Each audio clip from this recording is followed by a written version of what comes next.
박 전 대통령의 발가락 부상이 심상치 않은 모양입니다. 오늘 재판 출석 때도 교도관의 부축을 받으면서 들어왔는데요. 오전 재판이 끝나자마자 바로 서울 성모병원으로 갔다고 합니다. 이렇게 하면 구속된 이후 넉 달 만에 외부 병원을 찾은 셈이 아닐까 싶은데 말이죠. 네, 한 2주 전쯤이죠. 그 구치소 생활하는 과정에서 이제 발가락이 좀 찧었던 모양입니다. 네. 그것 자체가 이제 아파서 사실 구치소 측에서는 뭐 엑스레이 촬영을 해봤는데 뭐 뼈가 부러진 건 없다라고 해서 당시에는 그냥 연고 처방만 받았었거든요. 네. 근데 그게 이제 상당히 이제 그 아팠던 모양입니다. 실제로 이제 계속 그 다음부터는 샌들을 신고 재판장에 출석을 했고 그 이후에도 그렇게 진전이 되고 최근에는 이 발등까지 상당히 부어올랐던 모양이에요. 아, 저 파란 승합차에 네, 타고 계시는 그렇습니다. 건가요? 오늘... 앞뒤로 많은 차량이 또 호송하던데 말이죠. 네, 오늘 아마 사법 경찰들이 아마 이제 경호를 하고 오늘 재판이 이제 끝남과 동시에 오늘 사실 재판이 이제 롯데 신동민 회장이 이제 청와대에 오늘 그 만찬에 출석해야 되지 않습니까? 네. 이제 그것 등등 해서 일단 재판장이 그래서 병원에 가도 좋다라는 이제 허락을 한 것 같습니다. 네. 그래서 오늘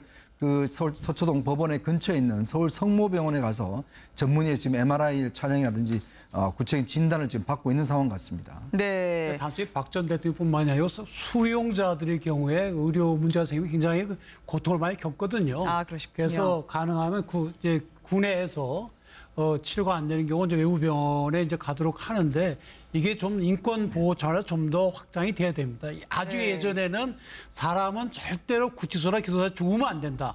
그래서 죽기 전에 내보내는데 이제는 그 정도가 아니고 이 군에서 치료가 안 되면 빨리 적정한 치료를 받을 수 있도록 네. 그런 조치를 해주는 그런 이제 획기적인 개선이 필요하고 박 전 대통령의 경우에도 그런 차원으로 된 것으로 보입니다. 네.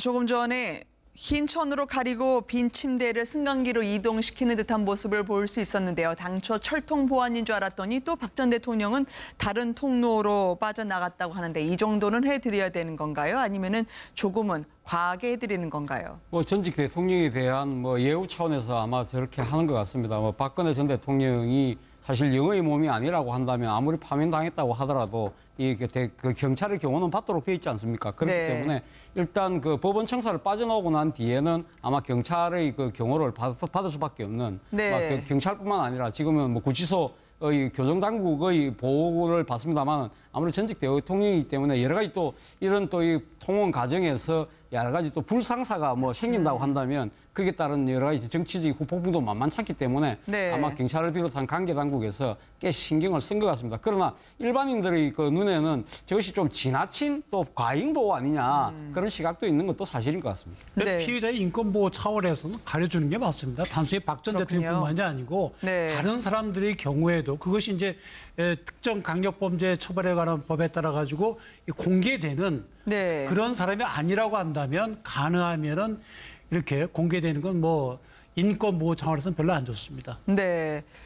오늘 박 전 대통령에 대해서는 이걸 출당까지 시켜야 되는 거 아니냐. 이제 과거와의 절단을 선언해보자라고 자유한국당은 혁신안을 발표하려고 했던 모양입니다. 그런데 내부에서 좀 삐걱거리는 잡음이 발생을 했는데요. 어떤 상황이었는지 한번 들어보시겠습니다. 심각하게 쟁점이 되었다기보다는 어느 정도 언급은 있었습니다. 인적 쇄신 부분의 한 부분일 수도 있으니까 그런 부분에 대한 인적 쇄신 문제를 언급하면서 그러한 것들도 논의를 하는 자연스럽게 논의가 되었습니다. 할당시키느냐 네. 마느냐로 여러분이 자꾸 질문을 해서 유도하는데 우리가 하는 거는 인적 쇄신의 네. 문제를 어떻게 할 것이냐고 그중에 한 가지 문제가 박근혜 대통령 문제도 포함되는 거죠. 너무 그러지 마세요.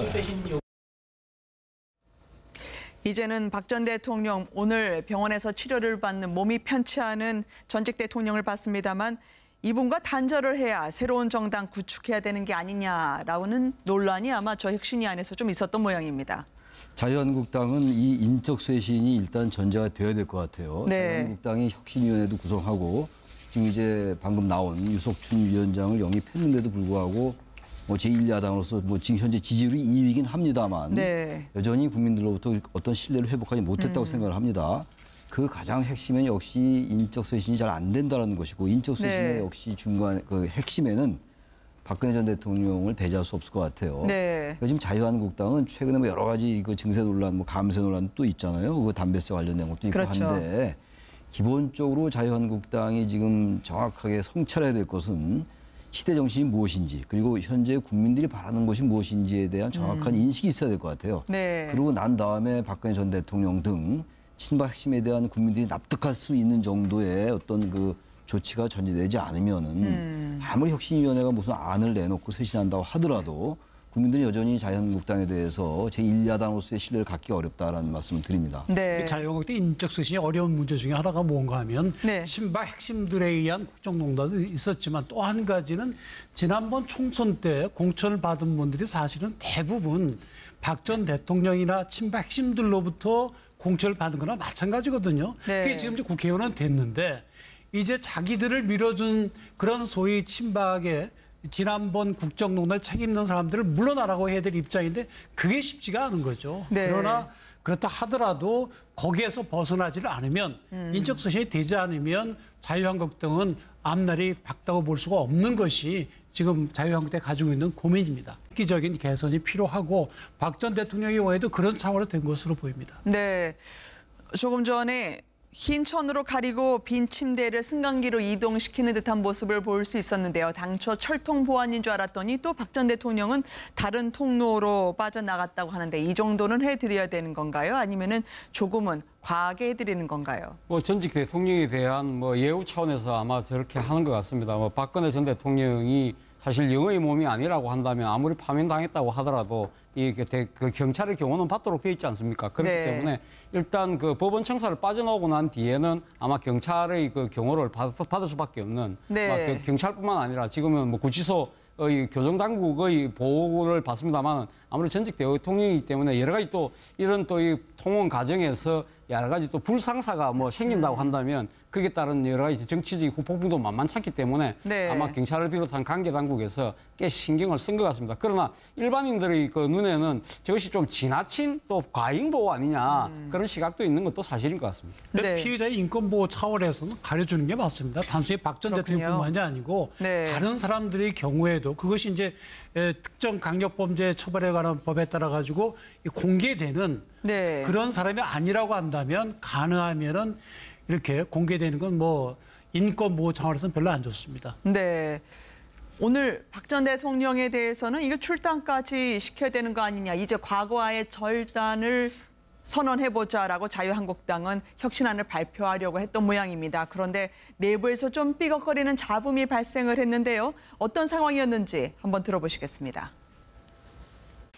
박 전 대통령의 발가락 부상이 심상치 않은 모양입니다. 오늘 재판 출석 때도 교도관의 부축을 받으면서 들어왔는데요. 오전 재판이 끝나자마자 바로 서울 성모병원으로 갔다고 합니다. 이렇게 하면 구속된 이후 넉 달 만에 외부 병원을 찾은 셈이 아닐까 싶은데 말이죠. 네, 한 2주 전쯤이죠. 그 구치소 생활하는 과정에서 이제 발가락이 좀 찧었던 모양입니다. 네. 그것 자체가 이제 아파서 사실 구치소 측에서는 뭐 엑스레이 촬영을 해봤는데 뭐 뼈가 부러진 건 없다라고 해서 당시에는 그냥 연고 처방만 받았었거든요. 네. 근데 그게 이제 상당히 이제 그 아팠던 모양입니다. 실제로 이제 계속 그 다음부터는 샌들을 신고 재판장에 출석을 했고 그 이후에도 그렇게 진전이 되고 최근에는 이 발등까지 상당히 부어올랐던 모양이에요. 아, 저 파란 승합차에 네, 타고 계시는 그렇습니다. 건가요? 오늘- 앞뒤로 많은 차량이 또 호송하던데 말이죠. 네, 오늘 아마 사법 경찰들이 아마 이제 경호를 하고 오늘 재판이 이제 끝남과 동시에 오늘 사실 재판 심각하게 쟁점이 되었다기보다는 어느 정도 언급은 있었습니다. 인적 쇄신 부분의 한 부분일 수도 있으니까 그런 부분에 대한 인적 그 쇄신 문제를 언급하면서 그러한 것들도 논의를 하는 자연스럽게 논의가 되었습니다. 할당시키느냐 마느냐로 여러분이 자꾸 질문을 해서 유도하는데 우리가 하는 거는 인적 쇄신의 문제를 어떻게 할 것이냐고 그중에 한 가지 문제가 박근혜 대통령 문제도 포함되는 거죠. 너무 그러지 마세요. 이제는 박 전 대통령 오늘 병원에서 치료를 받는 몸이 편치 않은 전직 대통령을 봤습니다만 이분과 단절을 해야 새로운 정당 구축해야 되는 게 아니냐라는 논란이 아마 저 혁신위 안에서 좀 있었던 모양입니다. 자유한국당은 이 인적 쇄신이 일단 전제가 되어야 될 것 같아요. 아니 이제 롯데 신동민 회장이 이제 청와대에 오늘 그 만찬에 출석해야 되지 않습니까? 네. 이제 그것 등등 해서 일단 재판장이 그래서 병원에 가도 좋다라는 이제 허락을 한 것 같습니다. 네. 그래서 오늘 그 서울 서초동 법원의 근처에 있는 서울 성모병원에 가서 전문의의 지금 MRI 촬영이라든지 구체적인 진단을 지금 받고 있는 상황 같습니다. 네. 단순히 박 전 대통령뿐만이 아니고 수용자들의 경우에 의료 문제가 생기면 굉장히 고통을 많이 겪거든요. 아, 그러시군요. 그래서 가능하면 이제 군내에서 치료가 안 되는 경우 이제 외부 병원에 이제 가도록 하는데 이게 좀 인권 보호 차원에서 좀 더 확장이 돼야 됩니다. 아주 네. 예전에는 사람은 절대로 구치소나 기소소에 죽으면 안 된다. 그래서 죽기 전에 내보내는데 이제는 그 정도가 아니고 이 군에서 치료가 안 되면 빨리 적정한 치료를 받을 수 있도록 네. 그런 조치를 해주는 그런 이제